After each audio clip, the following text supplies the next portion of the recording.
Okay, after logging in, now let's start add device. Okay.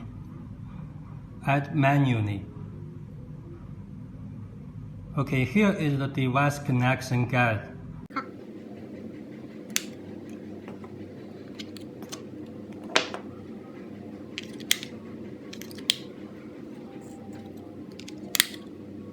After power on, please check the indicator is steady right or not.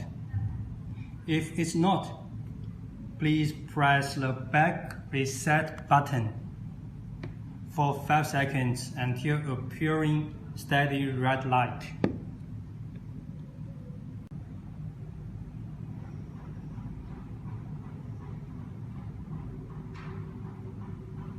Next. Okay, now you need to enter the Wi-Fi name and the password.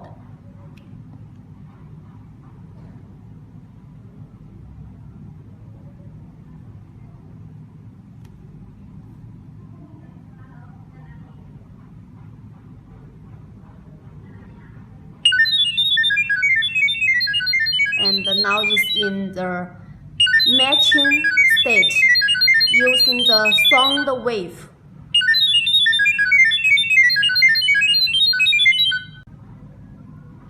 Okay, you can rename your device.